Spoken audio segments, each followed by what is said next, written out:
start with the obvious one. Gay. What are the chances that I don't get kicked off Twitter and YouTube just for talking to you? A good solid 10%. 10% getting kicked off or 10% staying? No, 10% staying on, actually.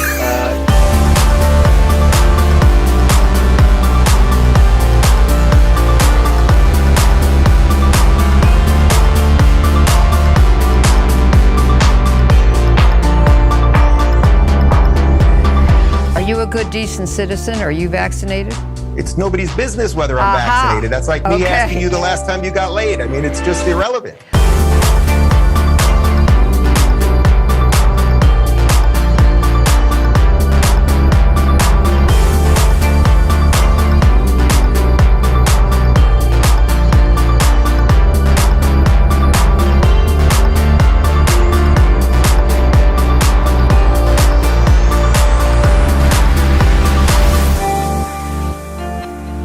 Click subscribe and tap the bell so you get notified whenever we drop a new video.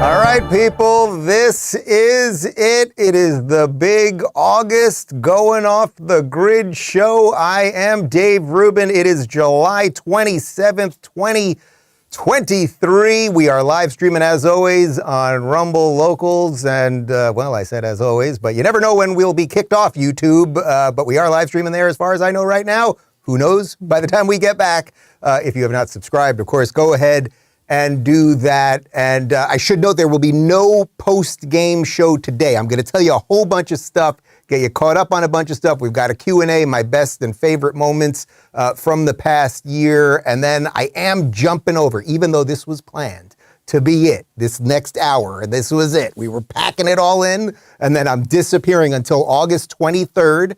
This is a somewhat abbreviated off the grid August because, as I've told you guys, the first Republican debate is August 23rd in Milwaukee, Wisconsin. Rumble is the exclusive live streamer, so it will be on Fox on television, but YouTube is not getting it, nor is anybody else if you want to stream it.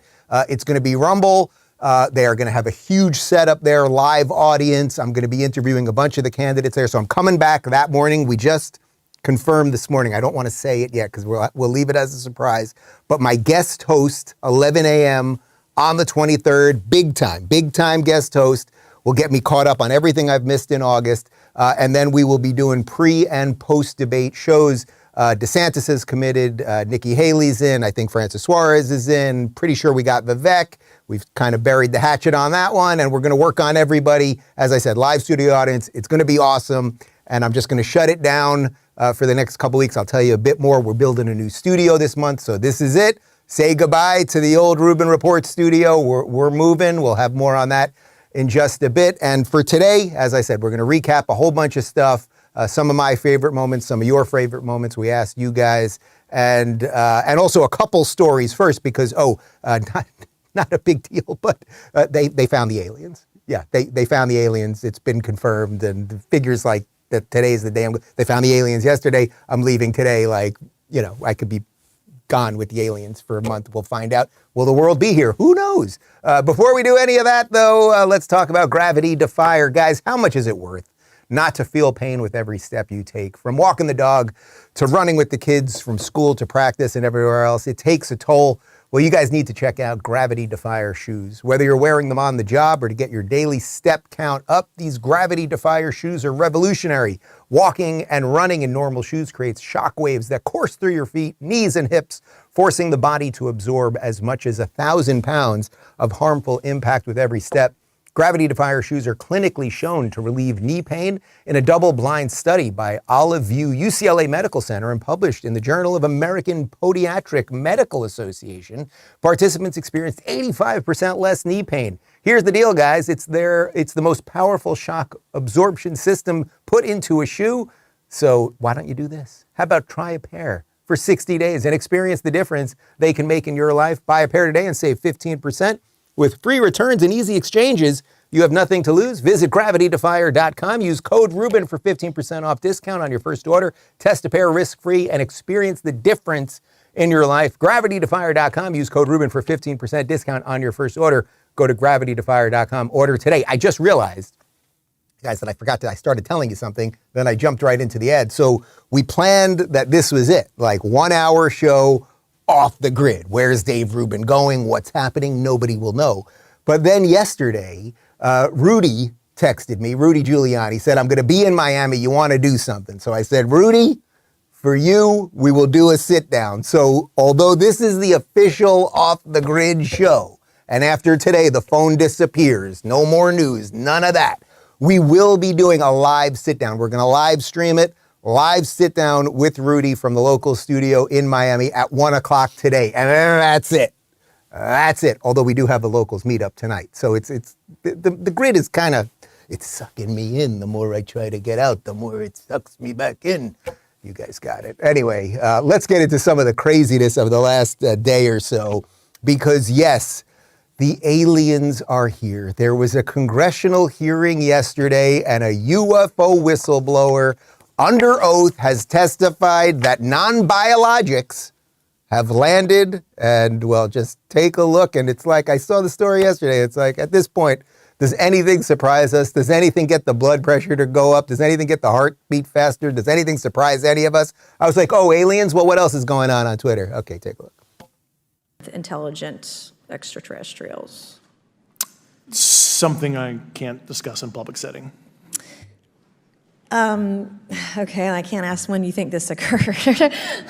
If you believe we have crashed craft, stated earlier, do we have the bodies of the pilots who piloted this craft?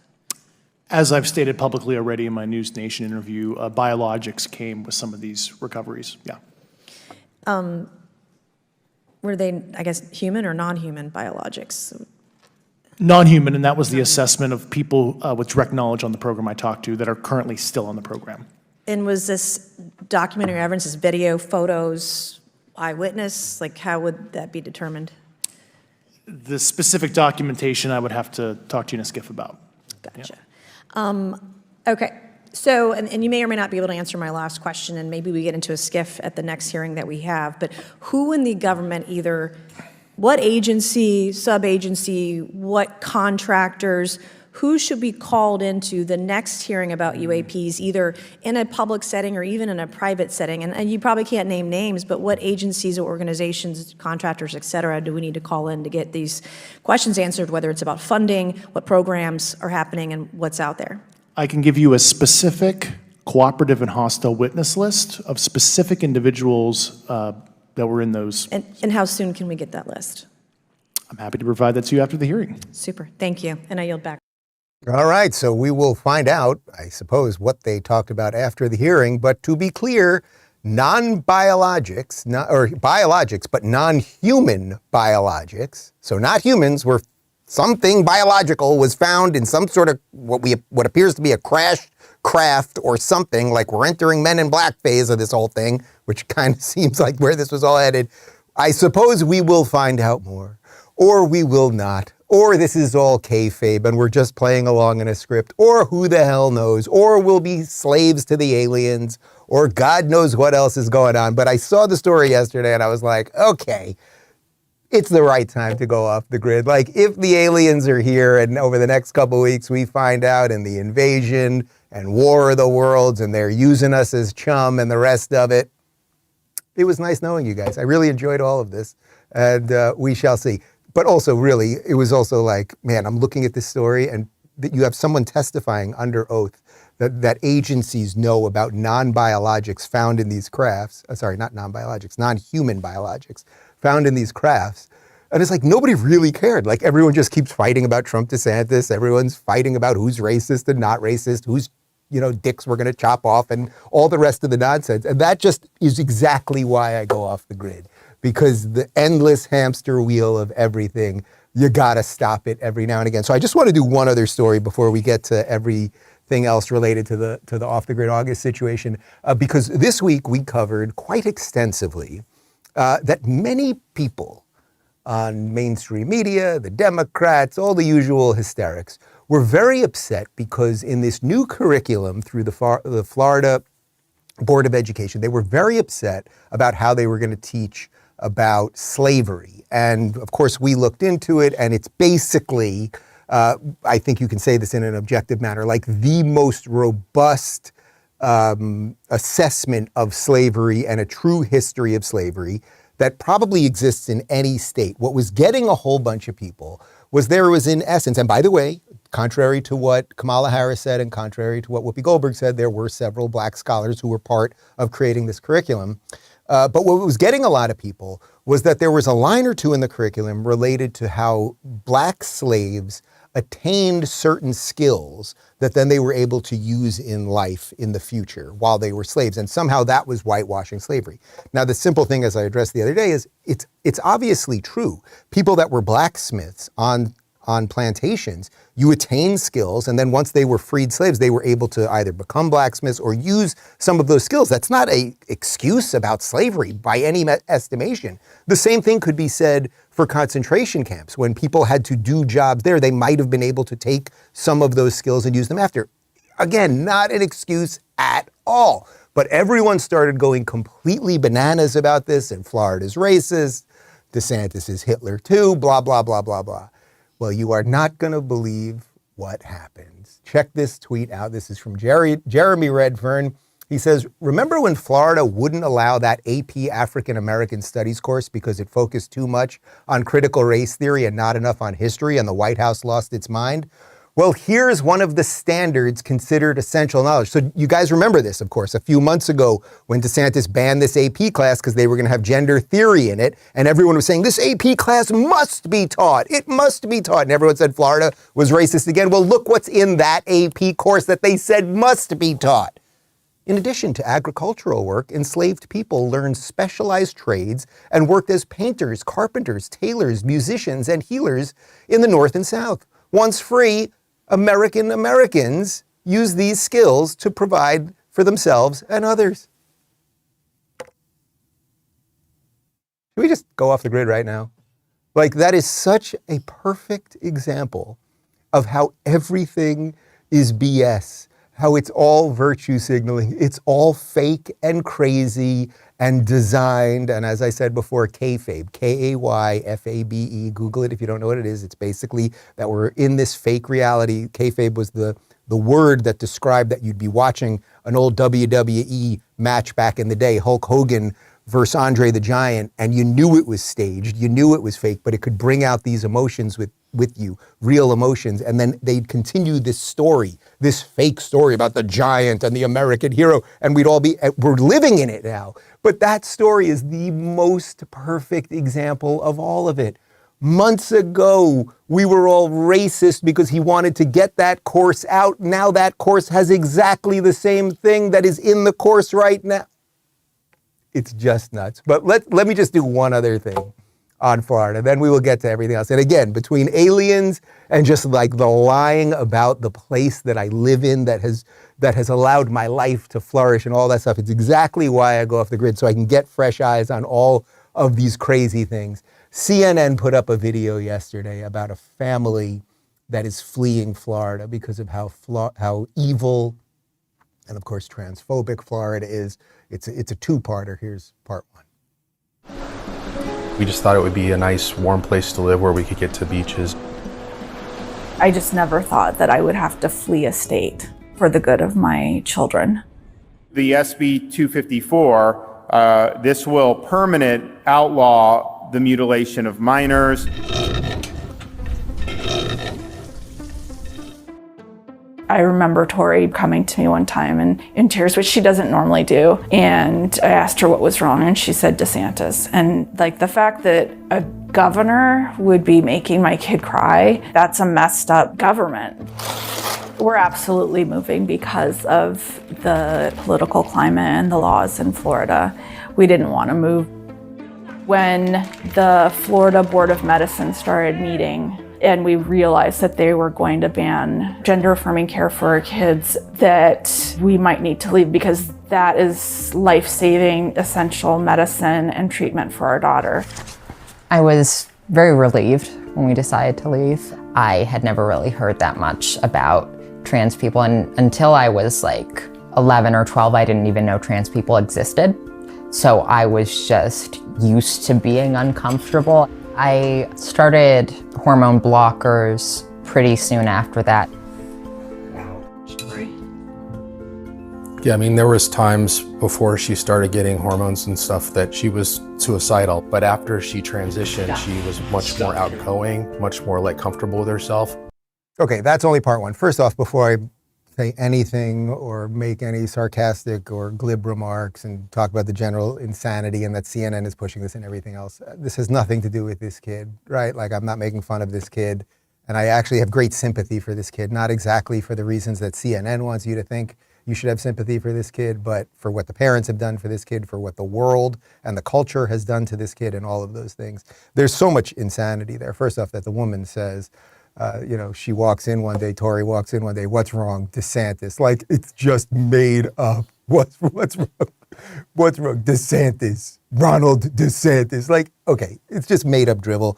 This thing about gender affirming care, as you guys know, it's not affirming to chop off a child's genitals. That would be, I don't know, unaffirming, let's say.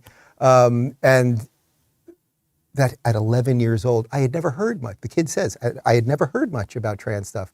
Then 11 years old, and then they say soon after, on hormone blockers. Oh, so do you think there might be a social contagion element to it? Suddenly you're at school and everyone's telling you how great trans stuff is. You're 11 years old. You're confused about your body, your life, all of the things, yada, yada, yada. Next thing you know, they're putting you on drugs and literally chopping your genitals off. And they're framing this as positive, and that the state that's trying to stop these kids from having their lives and bodies destroyed is negative. Anyway, here's part two.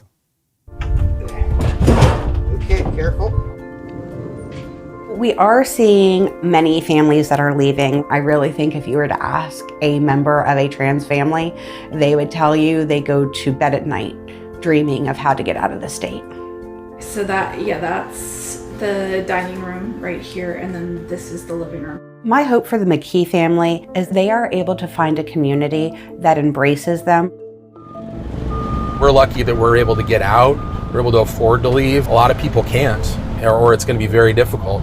I feel really bad for the people that have to stay here. It's been difficult to access my hormones. I'm not honestly sure how I would continue to access care. Even if I wasn't trans, I wouldn't be comfortable here. It's just not a safe environment for queer people in general. I do fear for my daughter's safety, and just the fact that somebody might want to hurt her just for her being her, for her existence, is scary. I worry about her every time she goes out. Almost the wide open view. Yeah, sunsets are great from here. No. I'm looking forward to just being in a place where I don't feel under attack, where I don't feel oppressed. It's just so sad that our country and our society are in this place of denigrating people like that and making them feel like they have no place. It's just hard to start over all over again.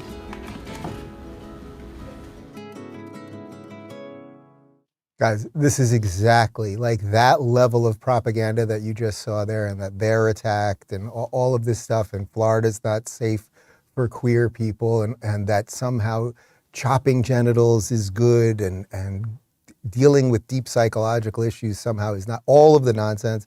It's exactly why I go off the grid. Like, to be able to do what I do and keep it, as I said, with fresh eyes and with an open mind and no reality, because otherwise we are just slammed, right? We are just slammed with this insanity all the time.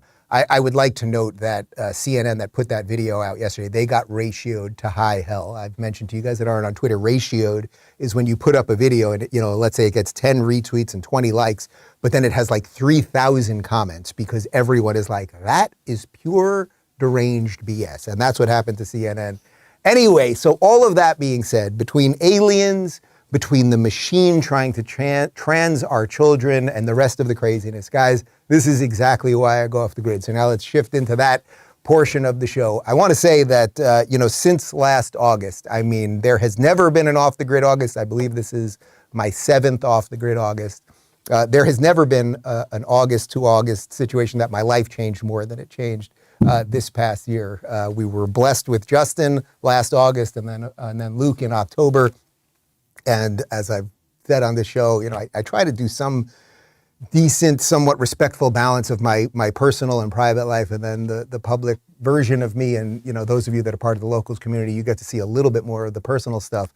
But becoming a father this year has just absolutely changed everything, and to have it not just in essence be about me all the time, or what I'm doing, or what's going on the weekend, or what are we eating tonight, or whatever, that there are these little humans in this house that you got to love and take care of, and that are more important than you, and all of those things. And that also, even this year, is why I want to do the Off the Grid. To every day I get to spend a certain amount of time with them when I'm working, or on the weekends more time, but really hunker down with them. And Justin's basically walking now. He's right on the cusp, and a couple words are starting to bubble out from each of them. And it's really just been it's been incredible. And that you guys, by supporting us, we are completely independent, and we'll always stay completely independent. But you guys, by supporting us, allow me to take this little bit of time to just clean my brain. And when I mentioned before this thing about the hamster wheel,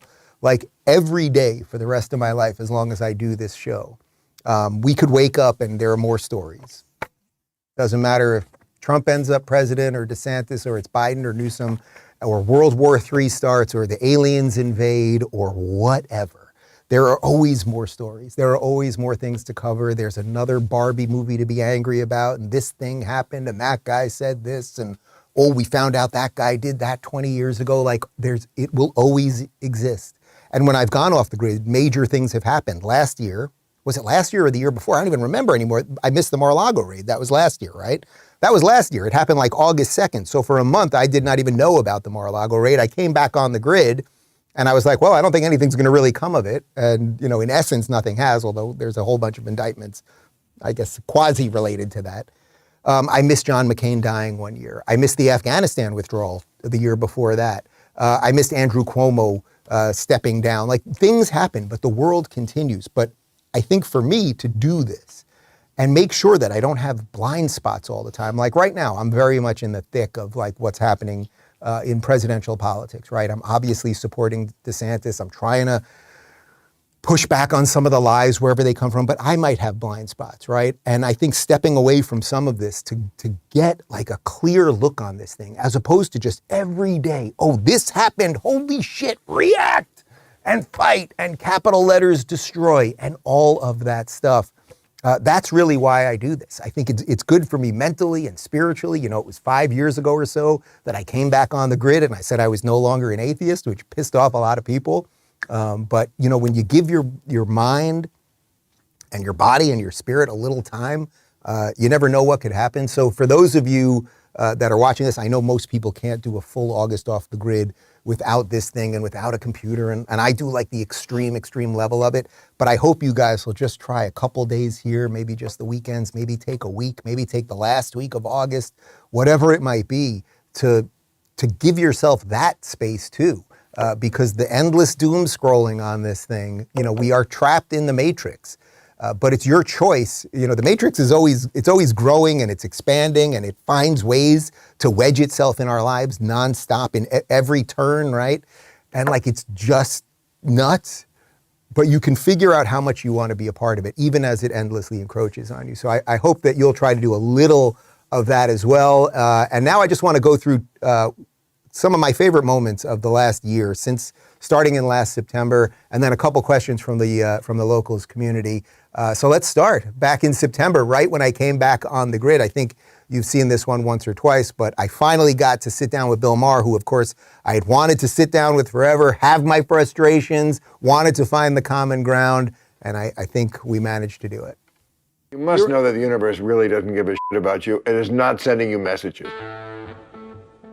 I think you can find messages within the nonsense. From the universe. You can call it the universe or whatever. There are, it's not all random. Here we are in Club Random. It's not all completely random. If you would have said to me in 1997, Dave, you're going to be sitting with Bill Maher at his house. He's going to be smoking pot. Chevy Chase was just there before, blah, blah, blah. You'd be married to a dude. Bill Maher would be talking to you about anal sex. That is so bananas, my head would have exploded. So that's how the year, I think of my year sort of starting in September, our season goes September to the end of July. That's how the year started off. And I think in many ways, all of the things that I've been doing. Like, I think I'm moving, Bill, a little bit on the universe. This is not all random. I think most people, whether you want to go deeply spiritual and God and biblical stuff, or just like a little more sense to the universe, it's not, it's so obvious. It's not all coincidence. It's not all random. There is some order to this. We all can find those moments in those peaceful times that we have. It's partly why I do the Off the Grid August thing. Just a couple days after that, October rolled around, and then I had one of the sort of biggest moments of my professional life. That one was professional and personal, the Bill thing, obviously, but this was professionally probably the biggest moment of my life. I was there as Rumble. We rang the bell in New York at the NASDAQ Stock Exchange. That's, of course, Dan Bongino on the other side, and Chris Pavlovsky, who's the CEO of Rumble, and Asaf Lev, who's also my brother-in-law, co-founder of Locals. Locals and Rumble had merged right before this, and here we are. This is as the bell rang. I think we've got some video on that, do we? Yeah, so we had just rang the bell, and the company went public, and free speech really is public. There we go. Free speech is public now. Rumble is publicly traded. I know a whole bunch of you are in on it, and I assure you, and that's why I'm doing this show through Rumble and through Locals and everything else. Like, we are fighting for the right reasons. I will give you just one great example of how Rumble is fighting for free speech in a way that no other big tech company, including Twitter, is. When the whole Russia-Ukraine war blew up, France basically contacted Rumble and said, if you don't take down some of your Russian channels that are on Rumble, including RT, which is Russian television, we're going to ban you from France. And we said, we're not taking them down. You can ban us. And we are banned in France right now for standing up for the right thing. Not even Twitter is doing that. So I'm just super proud to be part of that. And the fact that the company went public is just awesome. And there's obviously a lot of good returns on that, and it's just great. November, this was my favorite moment of November. I'm sure it was a favorite moment for many of you. This was on election night, and of course we did not get that red wave we wanted, but there was a massive landslide in Florida that clearly led to a whole bunch of other stuff. You may remember this. All right. Oh my! That's a good one. That's 15, that was the number. He knows it. Oh, it's called. That was it. That was it. That was it. 15 points. 15. I told the governor on June 2nd, the two of us in Orlando in the green room, I said, you're going to win by 15 points. He laughed in my face. All right, Governor DeSantis. That is awesome. All right, so that was obviously at the DeSantis victory party. It turned out by later in the evening, he won by 20.5 points or so, I think 1.6 million votes. I was sitting there, of course, with Liz Wheeler. And that was a great night as a Floridian. It maybe wasn't a great night for the country, although the Republicans did get the House back, and that has somewhat slowed a little bit of the craziness, but kind of not really, who knows. But that was certainly a highlight, and just being there and the atmosphere there and the like spirit of freedom and all that good stuff. December was a great one. I got to interview Bibi Netanyahu, with just the simple fact that I'm able to talk to these people who are hugely influential in the world, that are people that are literally changing things on the ground that matter in a way bigger way than I ever would have thought I would have been affecting things, 20 years ago. It's kind of nuts. So here's just a portion of that. I think it's a miracle of faith and resolution. Israel, because of the resolution, the resolve of its citizens, the genius of its people, has become the juggernaut innovation nation in the world. And we've just crossed in GDP. We've crossed Japan, France, Britain, and Germany in GDP per capita. And remember, when I described this in my book, when we began the economic revolution towards free markets away from socialism, we were basically the last place in Western Europe, and now we're pretty much in first place. And we're going to catch up with the United States. That's a personal quest. I'm not saying that we'll be in the United States, but we'll catch up with the United States. And hopefully going forward after this, we'll keep talking to prime ministers and presidents of all political stripes and from all over the world, and just making the conversation a little more enriched and to continue it. January was pretty awesome because, the whole Elon Twitter thing really, in some ways, was the biggest sort of media story of the year. Elon buying Twitter, exposing so much of the nonsense around Twitter. So I was invited, like out of nowhere, I got a call at about 1 p.m. Eastern time. Can you get to San Francisco to meet Elon tonight?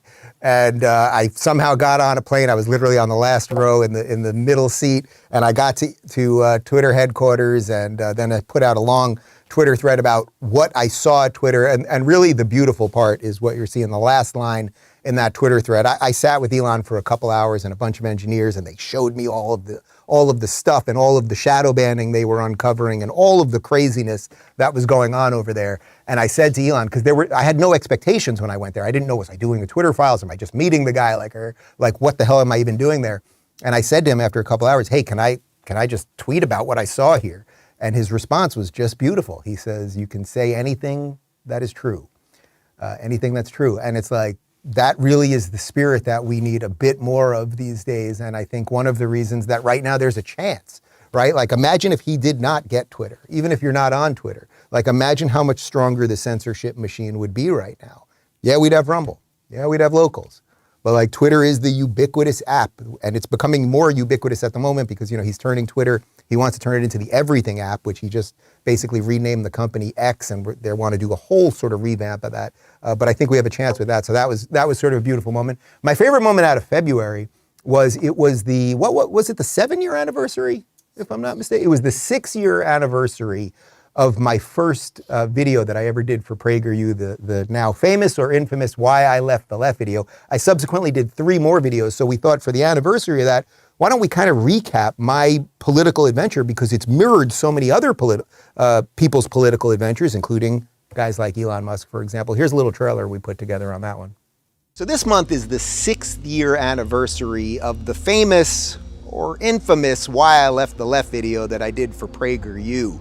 You may remember, it might be hard for you to remember, but you might remember that I once was a good lefty. I was a liberal, I was a Democrat, all of those nice things.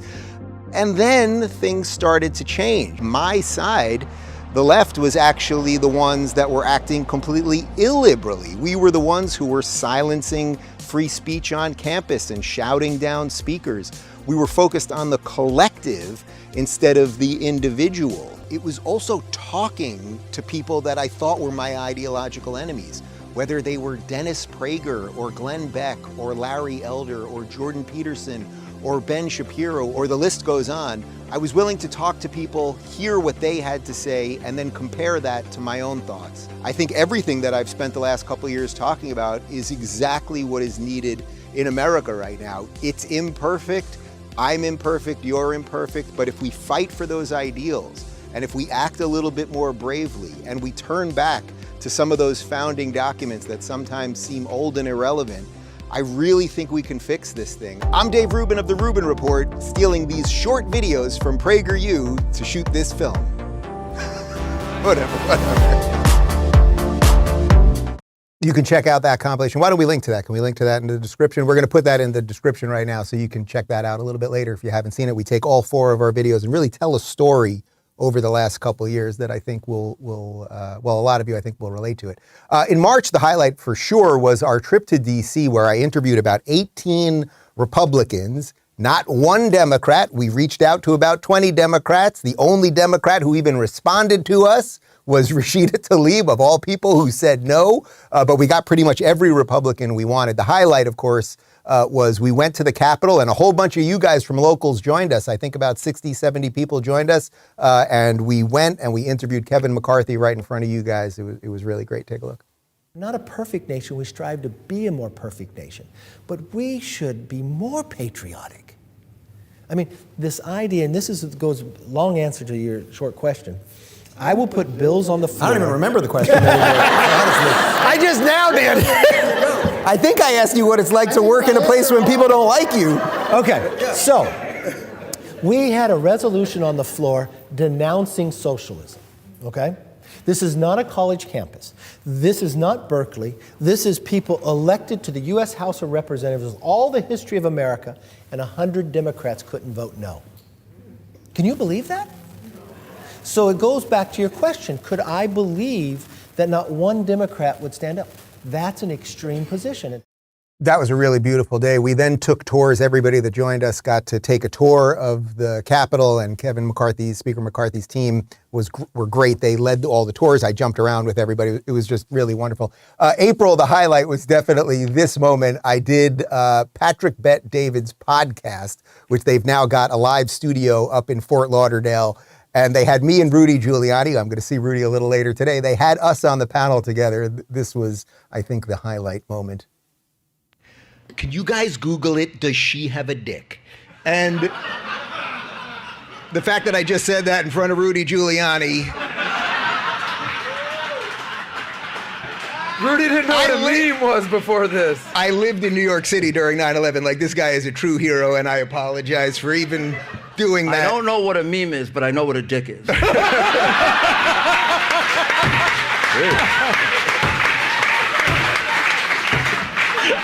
Rudy, don't worry. Thank you. Good night.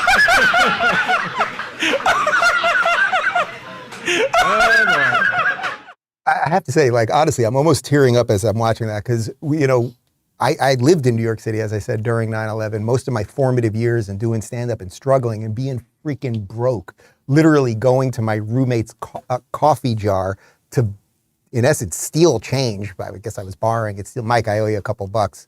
To take change so I could get a cup of coffee, literally, when I had no money and I was sleeping on a cot in a hallway just doing stand-up at night while that guy was mayor of New York City. And then I'm up there with him as an equal, like doing these things, and I'm going to do something with him later. And yeah, it's just what a weird, wild adventure. May was awesome. May was absolutely great. May, of course, we did our big Israel-Hungary trip. I think we've got a couple pictures of some of the highlights. So that obviously is in Jerusalem, the Western Wall right behind me, Dome of the Rock. Right behind that, that's former Ambassador David Friedman, who, of course, was really the lead of the Abraham Accords. Let's see, I think we have a video then we went up to the north to Lebanon. And this is wild. So we were right, if you did not see this, we are right on the border between Lebanon and Israel here. And we're at a bunker here where there's guns aiming each way. And they just let me, the Israelis kind of live on the edge. They let me wander in. The border between Israel and Lebanon, obviously we're on the Israeli side, but right through there. We're standing in, I suppose, some sort of a bunker here with a little vantage point, but right through there, that black tower you're seeing there is fairly new over the last couple months. That's a Hezbollah tower where they can monitor and see what's going on here in Israel. They just shot about, I think it was 36 rockets in the last 2 weeks or so, but mostly what I'm noticing here is that the Israelis are building a wall. It's almost complete, at least in this section, and I guess walls sometimes do work.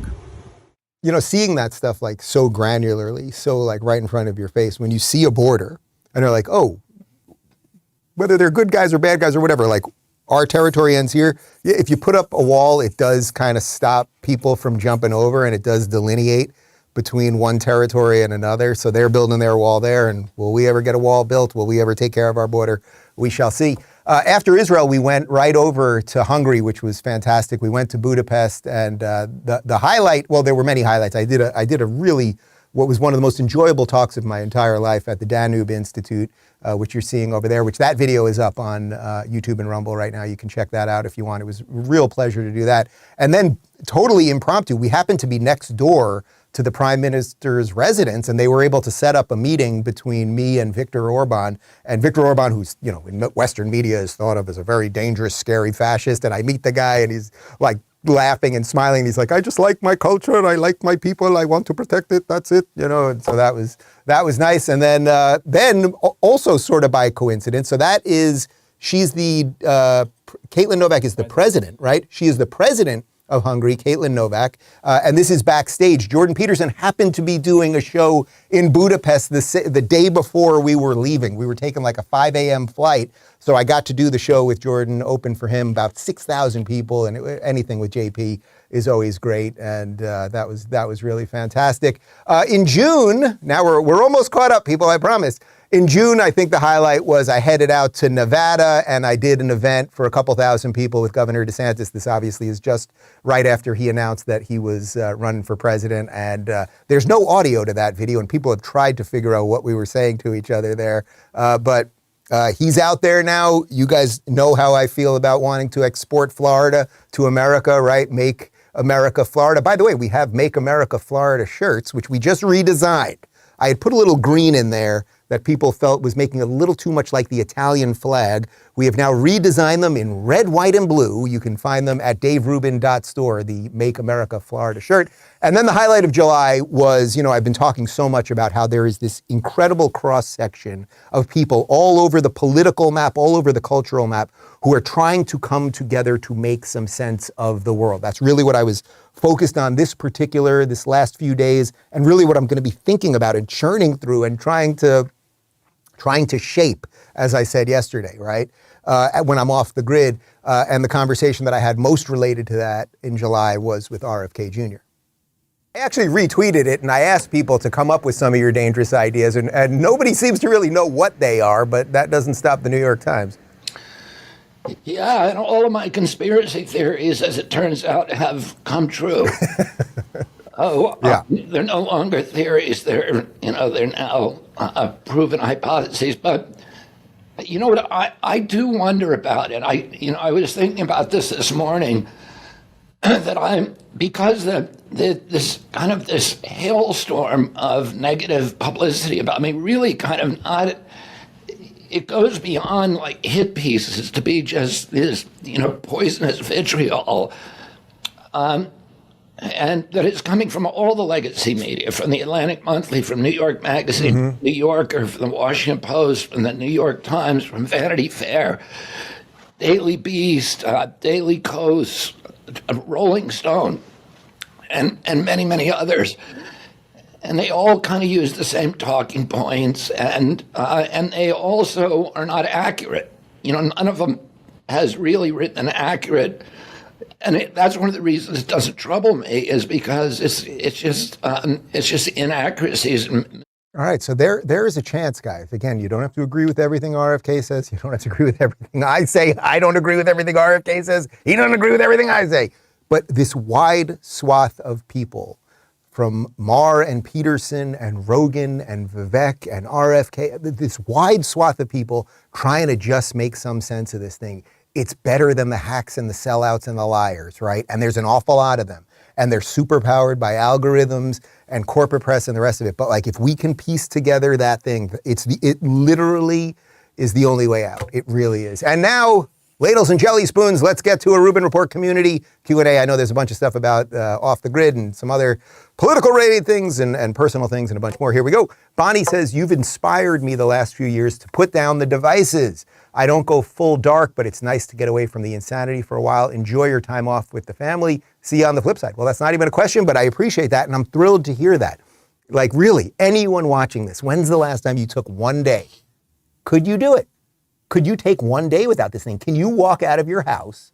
I got one for you guys in this room. When's the last time you walked out of your house without this thing for 5 hours?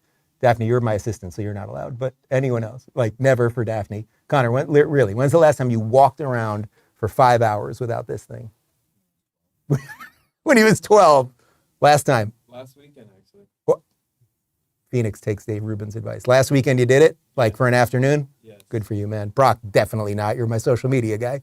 The guy's got TikTok lodged. He has a phone actually like lodged in the side of his brain. Michaela, what about you? You're the youngest here, Michaela, the intern. I do it a lot, actually. I don't like having my phone on me. Michaela, the intern, does not have her phone on her often. Interesting, Michaela, the intern. We will have to find out more about that. But really, guys, I mean it. Like, if you can just try a little break, you just don't know what it'll do to you. I'm telling you, I start remembering songs. Out of nowhere, I can remember every lyric. Like 2 weeks in, it starts. Like the first couple days are kind of weird, and I'm grabbing for my phone, and like there's this weird tension. And then it starts, and then it's like really great. And then I'm remembering songs. I literally am remembering, like, I'll be like out of nowhere. I'm like, oh, what about Brian from third grade who sat behind me? Like, whatever happened to him? Like these odd things. There's so much that is buried in our brains. And if you can clear the clutter, you can get to some good stuff. You really can, because it's in there. I promise you. Talway says, since this is your last broadcast until the 23rd of August, what would be your advice for those in the locals community to keep our sanity until you return? Well, look, as I said, I want you guys to take some time off. But as I addressed yesterday, because of the way the algorithms work, we are going to still put up a bunch of content. Phoenix, can you list out some of the interviews that we've done? We have a whole bunch of stuff stacked that we're going to put up in August. I taped like 30 intros to things, like if the View ladies go crazy, if Joy Reid says something nuts, if Biden croaks, like we did like, it would be funny to release all those intros regardless of what happens. But we've got a whole bunch of people. I interviewed Glenn Beck. We're going to put that up. Bjorn Lomborg, Carol Roth, Larry Elder, Gad Sad, Marissa Streit from PragerU, Chris Rufo. Who's Greg? Which Greg is that? Oh, Greg Gutfeld. Jesus. You see why I need a break, people? So we did like, just in these last couple of days, we did like 10 interviews. So you're going to get a whole bunch of stuff. And I hope more than anything, you guys will keep communicating and keeping each other alive and attached in a certain way, but not like obsessively chewing on this thing. Dan says, who have you lined up to interview you when you return from off the grid? We just found out this morning, it's a major person, but I just don't want to say anything right now. But we will be live from Milwaukee, Rumble's building, a huge set at the venue where the debates will be, live studio audience. How many people? I said a couple hundred people, right? Like, it's going to be awesome, and it's a big name, I promise you. You will be pleased. Amy says, since movies have been a hot topic this week, I'm wondering if there are any movies you remember loving as a kid that you rewatched in adulthood and realized they weren't that great, or the opposite, movies you hated as a kid, but now like as an adult. Ooh, that's a good question. Something I loved as a kid that I hate now. Nothing's really, do you guys have anything? Nothing's really coming to mind. Connor, you usually have my references. What do you got? Like something? Yeah, it's that's like kind of ballparking what my answer was going to be. It's funny, like now, especially because of the kids, like we just don't have time to watch movies anymore. Like it's very rare, and at the end of the day, like I'm beat, David's beat. It's a lot. So what we do is sometimes on the weekends we just kind of put on movies, and we're just like kind of checking in and out. But I make sure not to leave the kids just sitting in front of the TV. But like if the kids take a nap, we'll just put on something. And I just put on any crazy 80s movie, and I just love them. Like whether it's a Schwarzenegger or a Stallone movie, or whether it's Mr. Mom or Mannequin or Weekend at Bernie's or Weekend at Bernie's 2, which is one of the worst movies of all time. But you can just watch them, and they're like pleasant, and you can check in and out. And yeah, that didn't really answer your question, but that's kind of it for me. Kathy says, how are you planning to celebrate Justin's first birthday where you're off the grid? That's right. So Justin, his due date was August 22nd. He was born on August 6th. There's a serious balloon situation happening and a few other surprises. We have not given the kids any kind of sugar yet. These kids are eating so well, like healthy, organic, everything. I make them eggs every morning. I'm thinking I don't know if I can tell David this. Everyone keep this quiet, but maybe I can smuggle him like a little piece of a donut or something. I'm gonna do a little something. Thank God David doesn't watch this show. Michael says, Dave, you stay busy with family and work. You even find time for fans and supporters. Would you take a position within the DeSantis administration, cabinet communications? I really don't think so. I don't think so. Like, my life is good. I love what we're doing here. We're working on some other things related to the show. As I said, we're building a new studio, but we're working on some other live things that I think we can probably pull off in the fall and a bunch more. But I think I'm affecting things at the right level. If you just watch the 12 months that I recap, like I'm doing things that I think are matter and relevant. And I don't want to move to DC. I mean, do you know that I love Florida? Have you heard me say that? Like the idea of moving to DC. But I will put one little caveat in there. If DeSantis became the president and I got the call to do something, like would I say no to the country for the betterment of the country if they thought I could be part of that? I would try to work out something where, I don't know, maybe I could do Fridays, like, they get the press secretary, whoever that might be, maybe Christina Pusha or whoever, and like every now and again, there's always a backup, like we see this, we've got cringe Jean-Pierre, but every now and again it's somebody else. Like maybe I could be that person. I could wear those outfits that cringe wears, those very colorful, tight-knit things, and I could get up there and make my hair all crunchy and then just say nothing. I could do that. Tony says, thinking back on your previous Off the Grids, what's the most interesting or surprising thing that happened in the world while you were away? Well, the Afghanistan, in terms of politics, can you find, what was the date of the Afghanistan withdrawal? I think it was very early on in August, if I'm not mistaken. It was like the first week in August, maybe second week in August. So I had no idea about that for a couple weeks. And for me to see those videos, those insane, you all saw them. You saw them when it was happening. Those crazy videos of people jumping on the planes and falling off and just watching us leave all of that stuff that we left, and like the human toll and the utter embarrassment for our military and for the Biden administration to whitewash it like that. Like it's pretty rare that anything politically can kind of shock you. And we did have to wrap up Afghanistan war. No one knew why we were there anymore. It had nothing to do with 9/11 and attack them there so they don't attack us here. Okay, but what was it? 19 of the planners were from Saudi Arabia or whatever. Like, yeah, that was one that shocked me. The withdrawal was on August 15th. So right in the middle of the month, Dave says, great name, Dave.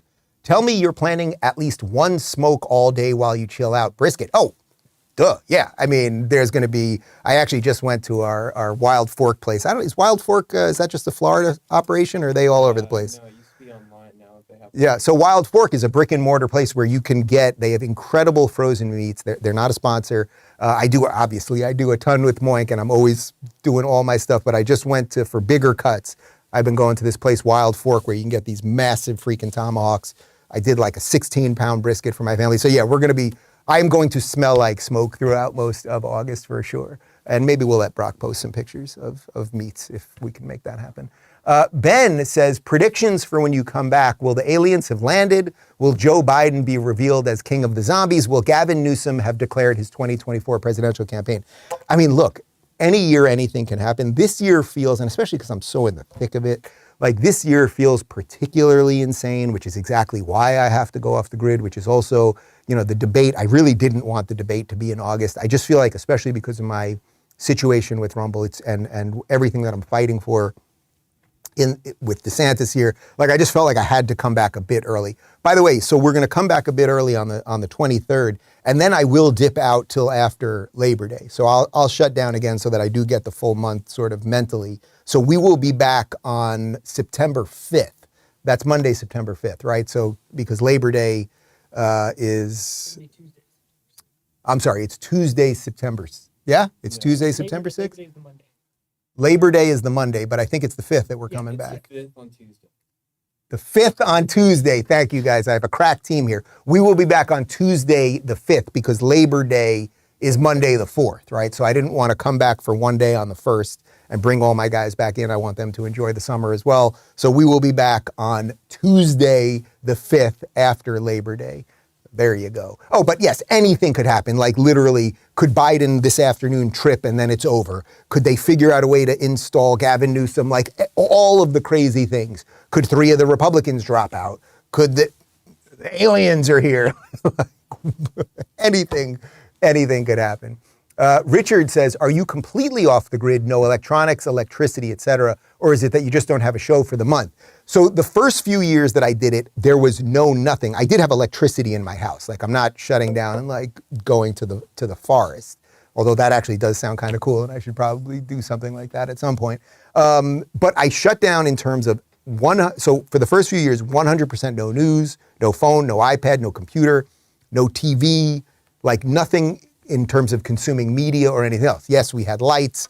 We had a phone, because like lights in our house and music, I do listen to music, are controlled by the phone. So like we had a phone that did not have Wi-Fi, it had Wi-Fi, I guess, but we deleted all the apps and it did not have like it wasn't connected to AT&T or anything, just to open up music and that sort of thing.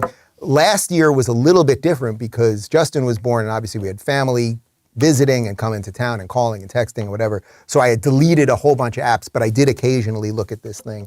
For the most part, I will have nothing to do with nothing. I will be off, in terms of media, as I said, it will be off all of that stuff.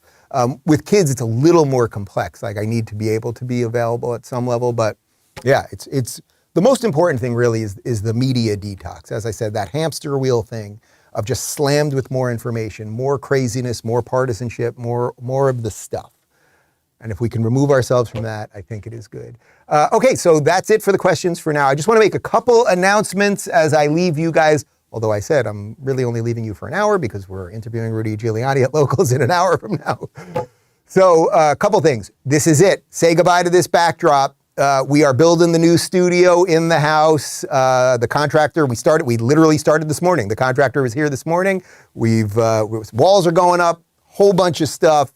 It's going to be awesome. We're designing it together. We're getting new equipment, better cameras, better lighting, like better audio, like the whole thing. We're doing a serious investment in it, and I'm really psyched about that. This background, of course, was my old house in LA, and we're just using a still image of it, which looks pretty damn good. And our intention originally when we moved into this house a year and a half ago was immediately to build a studio here. But then between the kids and just everything else we were doing and traveling, it just became impossible. So this is our opportunity to do it. I'm told it'll take about 3 weeks, and then we have about 2 weeks to get the set perfect. And I can't wait to debut that for you. As I said, we have a bunch of off-the-grid content coming out, so stay tuned on YouTube and Rumble and Locals and all that good stuff.